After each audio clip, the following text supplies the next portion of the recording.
Hello everyone, कैसे हैं आप लोग। और आज इस वीडियो में हम लोग पढ़ने जा रहे हैं ट्रिगोनोमेट्री, जो कि क्लास 10th एनसीईआरटी का 8th चैप्टर है। तो चलिए चैप्टर को स्टार्ट करते हैं। तो सबसे पहले ट्रिगोनोमेट्री जो वर्ड है, ट्रिगोनोमेट्री वर्ड एक ग्रीक वर्ड है जहाँ पे ट्रिगोनोन का मीनिंग होता है ट्रायंगल और मेट्री का मीनिंग होता है मेजरमेंट, टू मेजर। ठीक है, तो ट्रिगोनोमेट्री ऐसे बनता है। ट्रिगोनोमेट्री की सबसे पहले एक बेसिक सी डेफिनेशन देख लेते हैं यहाँ पे कि ट्रिगोनोमेट्री होता क्या है। तो trigonometry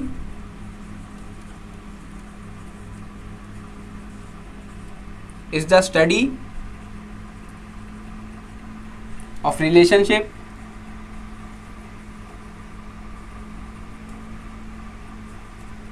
between side length and angle of a triangle of, लिख दिया हम लोगों ने, of a ट्रायंगल। क्या होता है trigonometry? Trigonometry is the study of relationship between side and angle of triangle. तो अगर हमने यहाँ पे कोई ट्रायंगल बनाया, जैसे 10th क्लास में हम लोग ट्रायंगल का मतलब है यहाँ पे राइट एंगल ट्रायंगल। ट्रिगोनोमेट्री हम लोग कहाँ लगाएंगे? राइट एंगल ट्रायंगल में, जिसका एक एंगल 90 डिग्री होता है। उस ट्रायंगल को हम लोग कहते हैं राइट एंगल ट्रायंगल। तो रिलेशन हम लोग पढ़ने वाले हैं किसका? एंगल का, उसके साथ साइड और एंगल में क्या रिलेशनशिप होता है, इसी को हम लोग ट्रिगोनोमेट्री कहते हैं और इसी के बारे में हम लोग यहाँ पढ़ने वाले हैं। सबसे पहले यहाँ पे एक एंगल की डेफिनेशन देख लेते हैं। एंगल क्या होता है? The amount of rotation of a revolving line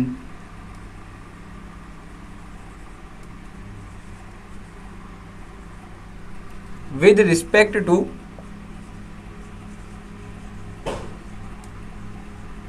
a fixed line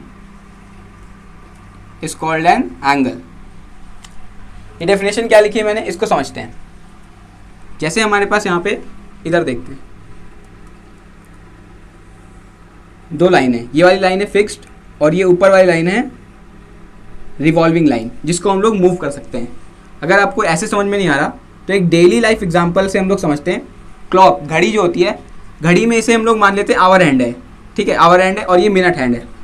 अब हम लोगों ने आवर हैंड को पकड़ लिया और मिनट हैंड को हम लोग रोटेट करने वाले हैं। तो अगर यहाँ से मिनट हैंड को पकड़ के हम लोग यहाँ तक ले जाएंगे तो कुछ यहाँ पे एक एंगल बनेगा। जितना रोटेट हुआ है ना minute hand with respect to our hand, इसी को हम लोग कह रहे हैं एंगल। उस रोटेशन को हम लोग क्या कहेंगे? एंगल। ठीक है, बात समझ में आ गई। नेक्स्ट हमारे पास टॉपिक है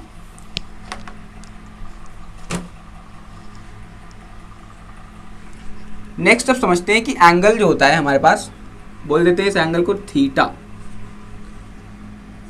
थीटा पॉजिटिव और नेगेटिव कब हो सकता है? अभी हम लोगों ने ये जो मिनट हैंड था हमारा, इसको हम लोग यहाँ से ऊपर ले गए। इसका क्या मतलब है? एंटी क्लॉकवाइज चले, ऊपर की तरफ चले। तो इसका मतलब यहाँ पे जो हमारा एंगल आएगा, जिसको हम लोगों ने थीटा बोला है अभी, तो ये एंगल पॉजिटिव होगा। ठीक है, पॉजिटिव होगा। अब नेगेटिव कब होगा? नेगेटिव हम लोग कैसे मेजर करते हैं कि अगर इस वाली रिवॉल्विंग लाइन को हम लोग यहाँ नीचे ले आते, यहाँ से पकड़ के ऐसे नीचे ले आते, तो ये जो थीटा है ये नेगेटिव होता, क्योंकि हम लोग क्लॉकवाइज डायरेक्शन में, क्लॉक ऐसे चलती है ना ऐसे, तो हम लोग क्लॉकवाइज डायरेक्शन में अगर रिवॉल्विंग लाइन को लाते तो ये थीटा जो हो जाता ये नेगेटिव हो जाता। ठीक है, लेकिन अभी हम लोग इसे ऊपर ले गए थे तो ये पॉजिटिव है। हम लोगों ने नेगेटिव और पॉजिटिव भी देख लिया। कब होगा? अगर हम लोग एंटी क्लॉकवाइज चलेंगे तो थीटा हमारा एंगल पॉजिटिव होगा। अगर हम लोग क्लॉकवाइज चलेंगे तो थीटा जो है एंगल वो नेगेटिव होगा। ठीक है, बात समझ में आ रही है। अब आगे बढ़ते हैं। रिलेशनशिप बिटवीन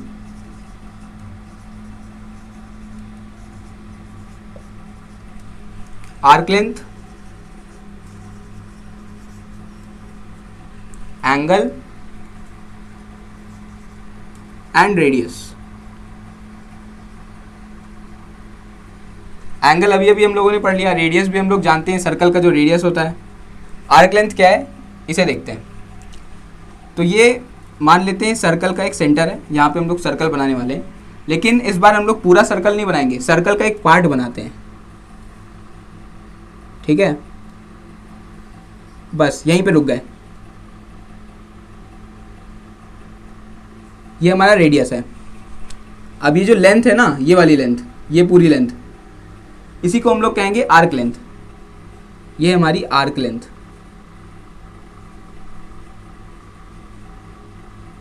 जिसे हम लोग मान लेते हैं एल, एल के इक्वल। और यहाँ पे कुछ थीटा एंगल भी बनेगा। तो अब रिलेशन क्या होगा थीटा और आर और एल में? Theta is equals to arc length upon radius. ये एक फॉर्मूला है हमारे पास, ठीक है। समझ गए होंगे आप लोग। एक दूसरा एग्जांपल लेते हैं, एक सेमी सर्कल ले लेते हैं इस बार। सेमी सर्कल मतलब आधा सर्कल। ये रहा हमारा सेंटर और ये है रेडियस, ठीक है। तो इसमें देखते हैं, सबसे पहले यहाँ पे जो एंगल बन रहा है, ये एंगल कितना होता है? 180 डिग्री, ठीक है। 180 डिग्री क्यों? क्योंकि एक स्ट्रेट लाइन होती है। तो हमारे पास जो थीटा है वो होता है 180 डिग्री। सेमी सर्कल की बात कर रहा हूँ मैं अभी। ये आर्क लेंथ, आर्क लेंथ कितनी होगी? अगर हम लोग इसे पूरा सर्कल बना देते तो ये सर्कमफेरेंस होता सर्कल का। मान लेते हैं ये पूरा सर्कल है, तो अब ये पूरी लेंथ कितनी हो जाएगी? 2 पाई आर। सर्कल का सर्कमफेरेंस होता है, लेकिन यहाँ पे हम लोगों ने सिर्फ आधा ले रखा है, इतना सेमी सर्कल, तो बाय 2 कर देंगे, पाई आर बचेगा। तो पाई आर अपॉन इसका जो रेडियस है आर, तो 180 डिग्री किसके इक्वल आ गया? पाई के। पाई होता है वही 3.14 या फिर 22/7 जो हम लोग बोलते हैं, वही पाई। तो कई बार हम लोग 180 डिग्री को पाई भी लिख सकते हैं, या फिर 90 डिग्री को हम लोग पाई बाय 2 लिखते हैं, तो वो ऐसे आता है, इस फॉर्मूले से आता है, ठीक है। 90 डिग्री को पाई बाय 2 लिख देते हैं। तो ये सब इससे कैलकुलेट करके, इसी फॉर्मूले से कैलकुलेट करके हमारे पास ये डेटा आता है। और ये जो पाई है, पाई का मतलब है ये रेडियंस में हमारे पास जो वैल्यू होती है, ये एंगल है, ये भी तो एंगल है, पाई भी एक एंगल है और 180 डिग्री भी एंगल है। तो ये जो पाई की वैल्यू है इसे हम लोग कहेंगे रेडियंस में एंगल है, ठीक है। वैल्यू किस में? रेडियंस में। अब आगे बढ़ते हैं। तो अब हम लोग कुछ क्वेश्चंस करते हैं। जैसे कि अभी हम लोगों ने पहले एक फॉर्मूला देखा था, theta is equals to arc length upon radius, उसी पे बेस्ड एक एग्जाम्पल कर लेते हैं, ठीक है। एग्जाम्पल करते हैं। क्या है question? Calculate the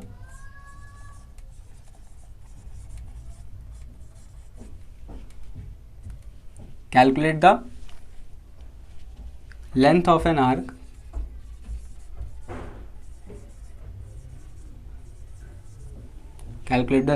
arc if the radius of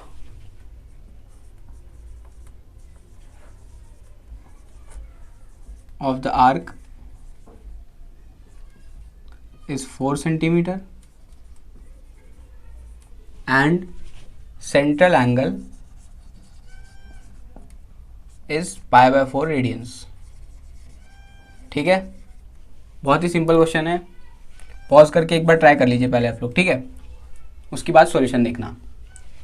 तो कौन सा फॉर्मूला लगाएंगे? Theta is equals to arc length upon radius. हमसे यहाँ पे क्या पूछा है? Length of an arc, arc length पूछी है। Arc length is equals to theta into radius. Theta given है पाई बाय 4, रेडियंस, रेडियस कितना है? 4 सेंटीमीटर। तो आर्क लेंथ कितनी आ गई? पाई सेंटीमीटर, ठीक है। बात समझ में आ रही है। एक दूसरे टाइप का क्वेश्चन देखते हैं अब, ठीक है। कौन सा क्वेश्चन है? Calculate the radius of an arc.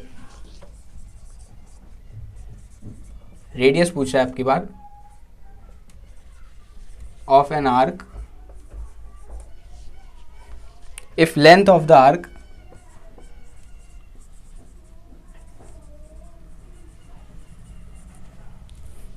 is 5 centimeter and central angle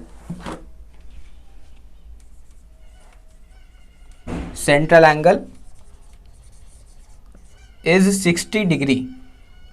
यहाँ पे हमारे पास जो एंगल है, एंगल की वैल्यू डिग्रीज में है, ना कि रेडियंस में।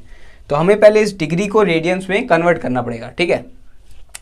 कैसे किया? अभी हम लोगों ने थोड़ी देर पहले डिराइव किया था, क्या कि pi radians is equals to 180 degree, ठीक है। तो 60 डिग्री इज इक्वल्स टू कितना होगा, 60 degree is equals to pi into 60/180। तो 60 डिग्री कितना आया, पाई/3। ठीक है, अब आप इस पाई/3 की वैल्यू इसी वाले फॉर्मूले में आप लोग रख सकते हैं, जैसे कि यहाँ पे मैं फॉर्मूले में रख देता हूँ, पाई/3 is equals to radius of an arc पूछा है, तो हमारे पास आर्क लेंथ कितना गिवन है, 5 रेडियस, तो रेडियस इज इक्वल्स टू पाई/15/पाई, 15/पाई। ठीक है, ये आंसर हमारे पास आ गया। इसके लिए हम लोग डायरेक्ट एक फॉर्मूला भी लगा सकते थे। कौन सा फॉर्मूला है, arc length is equals to 2πr into θ/360 degree. यहाँ पे आपको कन्वर्ट करने की कोई ज़रूरत नहीं है, डायरेक्ट जो भी डिग्री में आपको वैल्यू दी हुई है एंगल की, वो आप लोग यहाँ पे पुट करके आर्क लेंथ यहाँ से निकाल सकते हैं। ठीक है, करके देखते हैं, ऐसे भी करके देखते हैं। आर्क लेंथ कितनी है, 5, रेडियस हमें निकालना है, और थीटा कितना गिवन है, 60 डिग्री। ठीक है, तो कितना आ गया, 15/पाई इज इक्वल्स टू आर। दोनों से आंसर सेम ही आ रहा है। ठीक है, तो एक ये फॉर्मूला भी आप लोग याद कर लेना आर्क लेंथ का। जब भी एंगल डिग्री में गिवन है तो कौन सा फॉर्मूला लगेगा, ये वाला, if angle is in degrees. ठीक है, और ये फॉर्मूला कब लगता है, एंगल इन रेडियंस। रेडियंस का मतलब पाई वाले फॉर्म में होगा। ठीक है, इजी थे ये 2 क्वेश्चन। अब आगे चलते हैं। अब यहाँ से आपकी 10th क्लास की ट्रिग्नोमेट्री अब स्टार्ट होगी, जब हम लोग ट्रिग्नोमेट्रिक रेशियोज की बात करेंगे। साइन कॉस टैन जो भी है वो सारे अब हम लोग डिस्कस करने वाले हैं। सब तो बेसिक था। ठीक है, तो चलिए प्रोसीड करते हैं।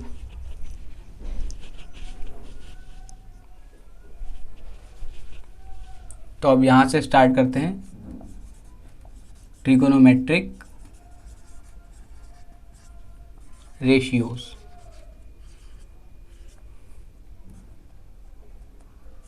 ठीक है, बहुत ईजी है, बिल्कुल भी घबराना नहीं है ट्रिग्नोमेट्री से।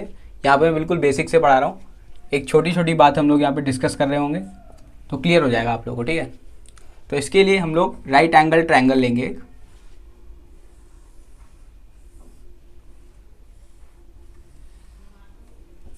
ABC, B angle right angle है। ठीक है, और यहाँ पे राइट एंगल में एक और पाइथागोरस थ्योरम हम लोग लगा देते हैं, तो उससे क्या होगा, AB का whole square is equals to plus BC square is equals to AC square. ठीक है, पाइथागोरस थ्योरम ये होता है। अब यहाँ से हम लोग स्टार्ट करते हैं। साइन ए, जो साइन कॉस और टैन ये जो है ना, ये सिर्फ एक रेशियोज हैं। किस चीज़ के रेशियो है, साइड्स के। अब अगर यहाँ पे हम लोग साइन ए लिख रहे हैं, साइन ए, तो साइन ए क्या है, रेशियो है साइड का। कौन सी साइड का है, बस वही मेन यहाँ पे आपको क्या करना है, याद करना है और पता होना चाहिए। ठीक है, पता होना चाहिए। एक बार हम लोग डिस्कस कर लेंगे तो आप लोगों को याद हो जाएगा, बहुत ईजी है। जब भी हम लोग साइन की बात करेंगे, अगर हम लोग साइन ऑफ एंगल ए की बात कर रहे हैं, तो साइन में हमेशा सामने वाली साइड मतलब BC अपॉन ये आपकी हाइपोटेनस जो होती है AC, जो लार्जेस्ट साइड है हाइपोटेनस, अपॉन AC हो जाएगा। तो क्या होगा, side opposite to angle A, ठीक है, अपॉन हाइपोटेनस। ठीक है, इजी है। साइन ए क्या है, कुछ नहीं है, बस रेशियो है दो साइड्स का। कौन कौन सी, ये सामने वाली साइड और एक हाइपोटेनस। तो यहाँ पे क्या है, वो BC अपॉन AC। क्या बात क्लियर है। अब आगे बढ़ते हैं।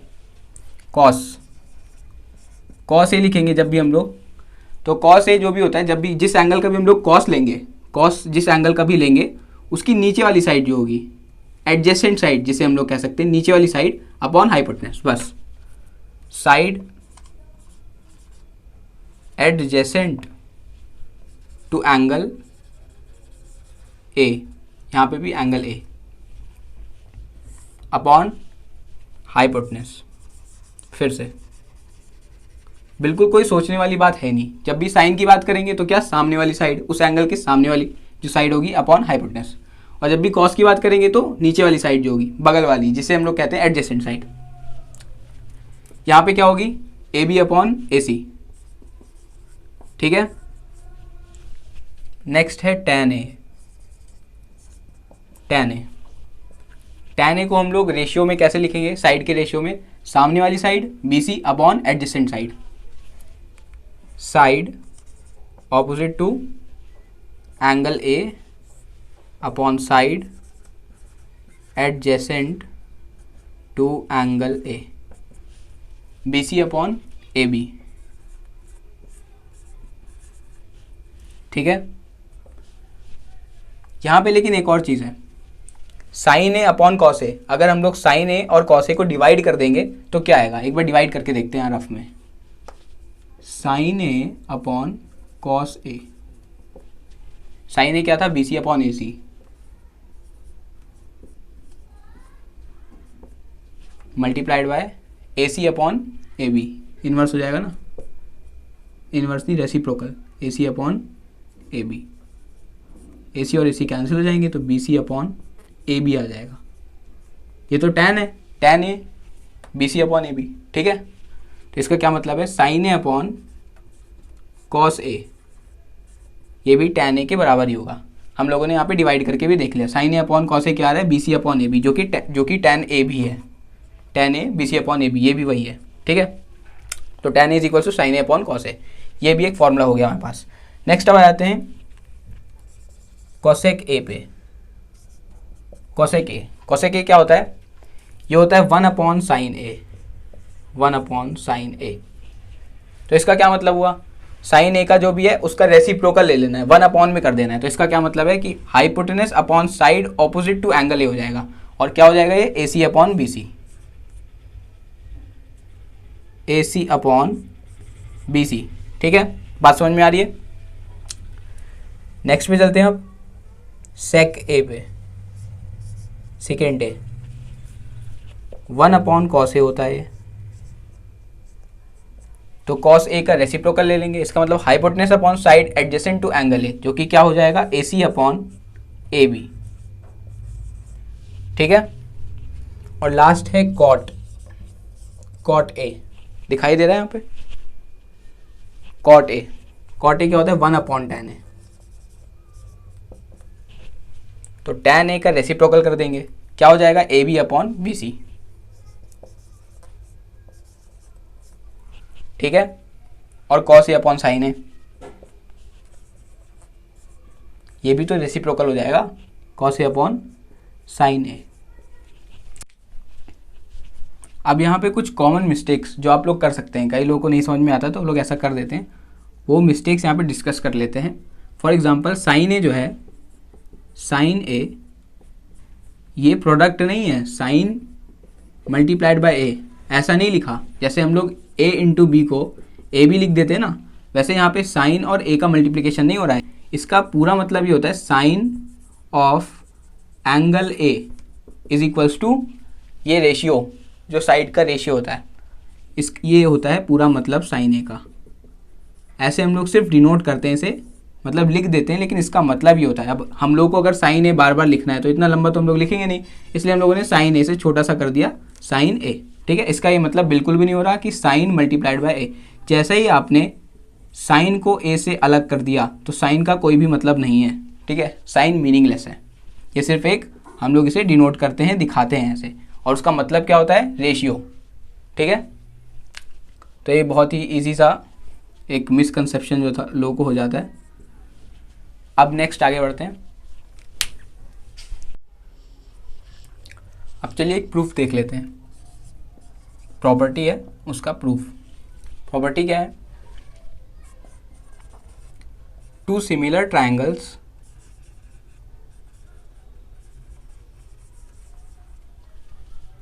have equal trigonometric ratios,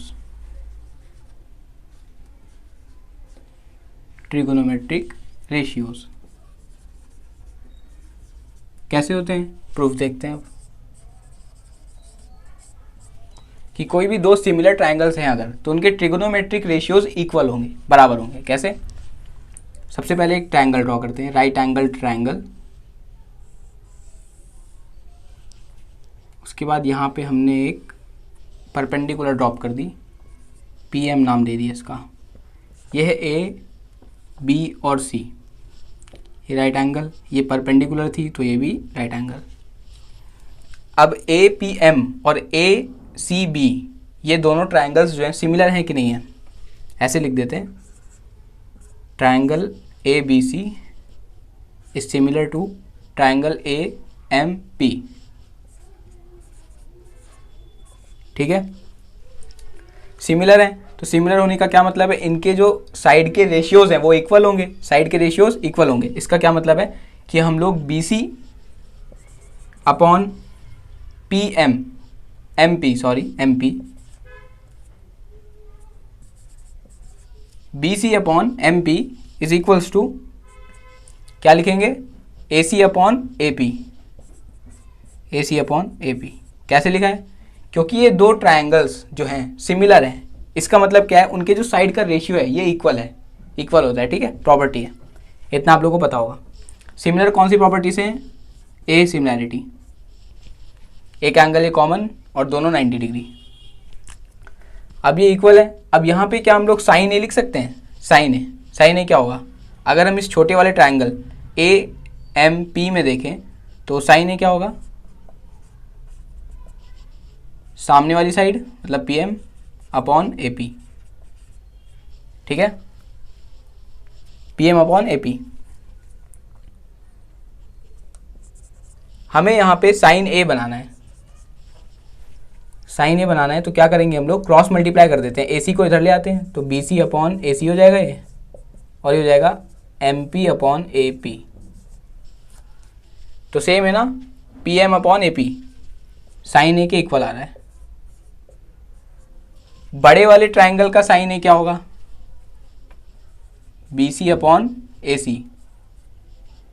in triangle ABC sine A is equals to, ध्यान से देखिए बड़ा वाला ट्रायंगल, इसकी बात कर रहे हैं ये, तो साइन ए क्या होगा, सामने वाली साइड BC अपॉन AC, यही होगा। तो यहाँ पे हमारा BC अपॉन AC बड़े वाले ट्रायंगल का जो साइन है वो इक्वल है छोटे वाले ट्रायंगल का साइन ए से। छोटे वाले ट्रायंगल का साइन ए क्या है, PM अपॉन AP, वही हम लोगों ने यहाँ पे लिख दिया। इसका क्या मतलब है, दोनों ट्रायंगल का जो ट्रिग्नोमेट्रिक रेशियो है साइन ए इक्वल है। साइन ए अगर इक्वल है, उसी तरीके से कॉस ए भी इक्वल होगा, टैन ए भी इक्वल होगा, और सारे जो हमारे पास 6 ट्रिग्नोमेट्रिक रेशियोज हैं वो इक्वल हैं इन दोनों ट्रायंगल के। क्यों? क्योंकि दोनों सिमिलर हैं। ठीक है, इससे क्या बात समझ में आती है कि जब तक हम लोग किसी भी ट्रायंगल का अगर हम लोग एंगल चेंज नहीं कर रहे हैं, एंगल उतना ही रखा है, अब ये वाली साइड हम लोग बढ़ाते जा रहे हैं, यहाँ तक ले गए, इस वाली साइड को यहाँ तक ले गए, और हाँ ऑब्वियसली ये 90 डिग्री यहाँ पे बनना चाहिए, और चाहे जितना भी बड़ा ट्रायंगल बना दें उसका ट्रिग्नोमेट्रिक रेशियो चेंज नहीं होगा। ठीक है, कब तक? जब तक हम लोगों ने एंगल कांस्टेंट रखा है, और हम लोग साइड कितनी भी लंबी या छोटी कर सकते हैं। लेकिन अगर हम लोगों ने यहीं पे ये एंगल चेंज कर दिया, यहाँ पे ना करके यहाँ पे कर दिया, तो अब इन दोनों के ट्रिग्नोमेट्रिक रेशियोज चेंज हो जाएंगे। ठीक है, बात समझ में आ गई होगी। अब आगे बढ़ते हैं। कुछ कांस्टेंट एंगल्स हैं जैसे कि 0 डिग्री, फिर है 30 डिग्री, 60 डिग्री, बीच में है 45 डिग्री, फिर है 60 डिग्री, 45 के बाद है 60 डिग्री और 90 डिग्री। इसके ट्रिग्नोमेट्रिक रेशियोज आपको याद होने चाहिए, एक टेबल है, वही हम लोग नेक्स्ट बनाने जा रहे हैं।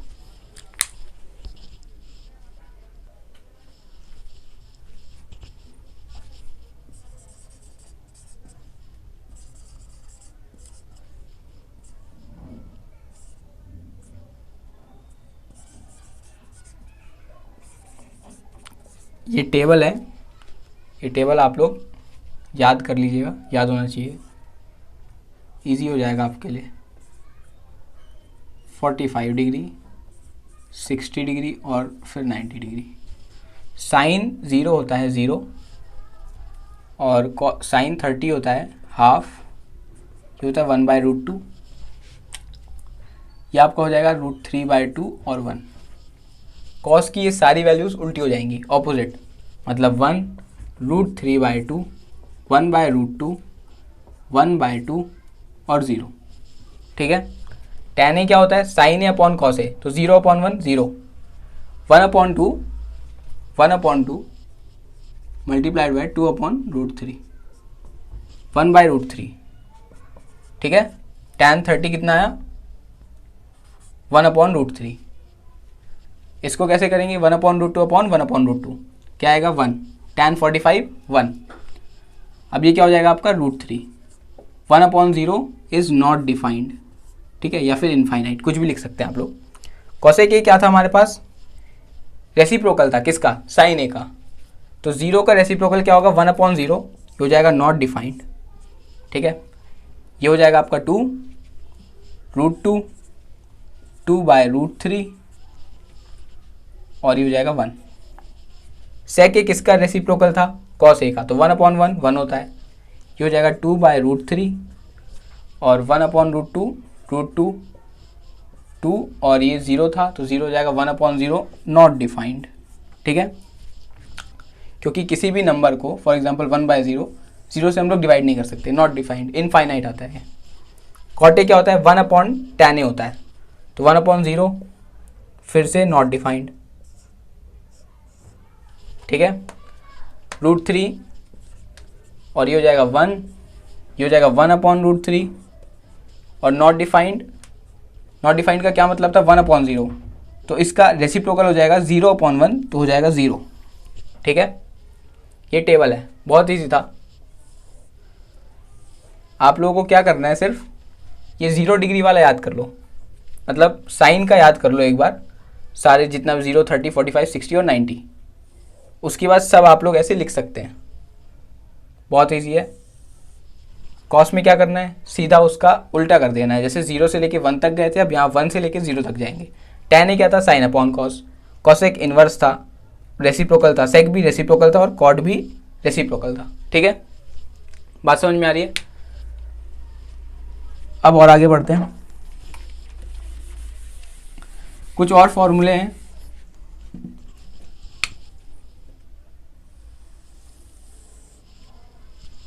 अच्छा, यहाँ पे साइन की एक मैक्सिमम वैल्यू हम लोग देखते हैं। साइन की मैक्सिमम वैल्यू कितनी होती है, 1। ठीक है, साइन की मैक्सिमम वैल्यू मतलब साइन ग्रेटर देन साइन ए है फॉर एग्जांपल, या कोई भी थीटा, कोई भी रैंडमली एंगल है, साइन थीटा 1 से बड़ा कभी नहीं होगा। ठीक है, ये 90 डिग्री पे 1 है, इसके आगे फिर डिक्रीज करने लग जाता है। और कॉस का भी सेम वही है, कॉस थीटा कभी भी 1 से बड़ा नहीं होता, बहुत है तो इक्वल हुआ, ये आप लोग याद रखना। मैक्सिमम वैल्यू साइन और कॉस की 1 होती है। नेक्स्ट कुछ फॉर्मूले कर लेते हैं हम लोग, क्या, sine 90 degree minus theta is equals to cos theta होता है। इसके बाद क्वेश्चंस करेंगे direct. Cos 90 minus theta is equals to sine theta. ठीक है, कॉस साइन का हो गया। अब टैन पे आ जाते हैं, टैन 90 डिग्री माइनस थीटा क्या होता है, cot theta. Cot 90 degree minus theta is equals to tan theta. ये आपके कॉम्प्लीमेंट्री एंगल्स होते हैं।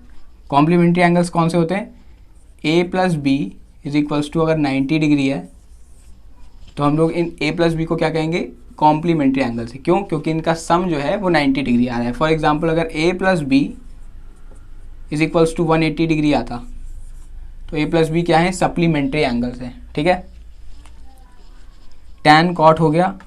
सेक का करते हैं, sec 90 degree minus theta is equals to cosec theta, फिर आ जाएगा cosec 90 degree minus theta is equals to sec theta. ठीक है, क्लियर है इतना। ये थीटा कुछ नहीं है, थीटा बस जैसे हम लोग ए लिखते हैं, ए को मैंने यहाँ पे थीटा से रिप्लेस कर दिया, सिंबल होता है एक। अब आगे बढ़ते हैं।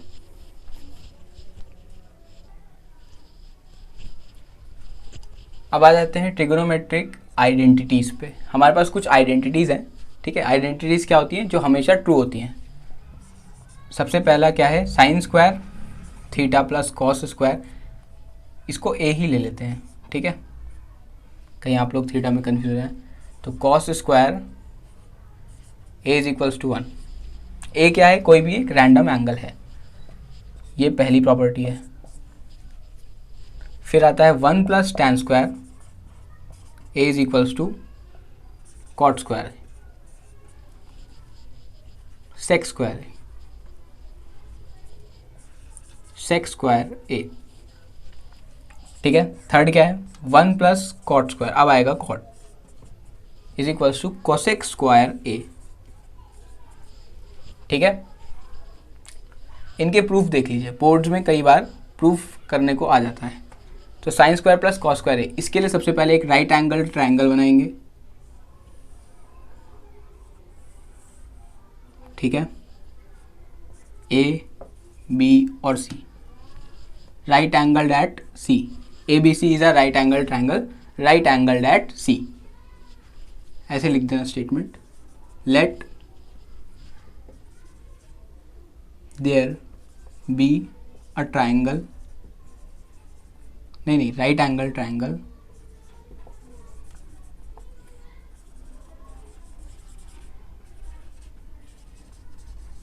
let there be a right angle triangle,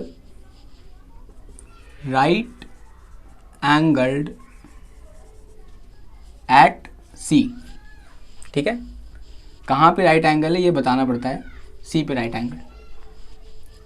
अब हमें क्या करना है, यहाँ पे हम लोग सबसे पहले लिखते हैं Pythagoras theorem, A C square plus B C square is equals to A B square, ठीक है। बात समझ में आ रही है, अभी तक तो सिंपल था, कुछ नहीं किया। अब हमें क्या करना है, ये वाली आइडेंटिटी प्रूव करनी है, sine square plus cos square. तो सबसे पहले साइन यहाँ पे कैसे बनेगा, साइन यहाँ पे कैसे बनेगा, साइन ए अगर हमें करना है तो कैसे होगा, B C upon A B होता है, B C upon A B. तो हम लोग क्या करते हैं, यहाँ पे ए बी स्क्वायर से इस पूरी इक्वेशन को डिवाइड कर देते हैं दोनों साइड, ए बी स्क्वायर से दोनों साइड इस पूरी इक्वेशन को डिवाइड कर रहे हैं, ठीक है। ध्यान से देखना, A C square upon A B square plus B C square upon A B square is equals to A B square upon A B square 1। अब A C square upon A B square ये क्या है, A C square upon A C upon A B, A C upon A B, यह है आपका cos, cos square A, ठीक है, plus B C upon A B क्या है, B C upon A B ये साइन है, तो साइन स्क्वायर ए। ऐसे स्क्वायर लिखने का क्या मतलब है, साइन स्क्वायर ए, अगर हमें साइन ए का होल स्क्वायर हम लोग लिखते हैं तो इसे हम लोग ऐसे भी लिख सकते हैं, साइन स्क्वायर ए, ठीक है, sine square A is equals to 1, hence proved, ठीक है। बहुत ही छोटा सा प्रूव है, बहुत ईजी है। अब टैन स्क्वायर का करें, टैन के लिए हमें क्या चाहिए, बी सी अपॉन ए सी चाहिए, तो हमें क्या करना पड़ेगा, ए सी स्क्वायर से इस पूरी इक्वेशन को डिवाइड कर देते हैं एल एच एस और आर एच एस में। सेकेंड इक्वेशन का प्रूफ, ये फर्स्ट का था, सेकेंड का क्या करेंगे, बी सी स्क्वायर से हम लोग डिवाइड कर रहे हैं, ठीक है, बी सी नहीं ए सी स्क्वायर से, तो A C square upon A C square ये हो जाएगा 1 plus B C square upon A C square is equals to A B square upon A C square, यही है ना।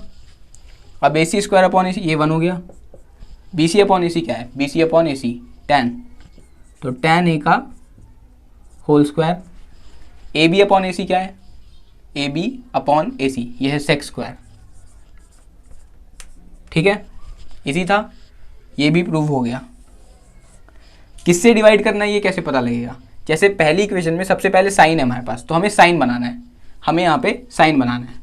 साइन बनाने के लिए हमें क्या ज़रूरत है कि हमें ए बी से डिवाइड करना पड़ेगा, क्यों, क्योंकि ये हाइपोटेनस है, तो हमें ए बी से डिवाइड करना था, हमने ए बी से डिवाइड कर दिया दोनों साइड और हमारी इक्वेशन आ गई, ठीक है, आइडेंटिटी प्रूव होगी। थर्ड है ना, ये थर्ड आप लोग करना, ठीक है, इसे प्रूव करना है। किससे डिवाइड करेंगे, यहाँ पे कॉट का देख लेते हैं। कॉट के लिए अगर हम लोग कॉट ए देखें तो कॉट ए के लिए हमें क्या चाहिए, ए सी अपॉन ए बी होना चाहिए, यहाँ पे ए सी है, इसे अपॉन ए बी करना है, तो ए बी से डिवाइड कर देंगे लेफ्ट और राइट साइड में, ठीक है, बात समझ में आ रही है, ए बी से डिवाइड करना है लेफ्ट और राइट साइड में, आपकी इक्वेशन प्रूव हो जाएगी। तो इस चैप्टर में इतना ही था, ठीक है। तो आज हमने इस चैप्टर का जो भी थ्योरी पोर्शन था, सारी थ्योरी हम लोगों ने यहाँ पे कवर कर ली है, प्रूफ्स भी कर लिए हैं।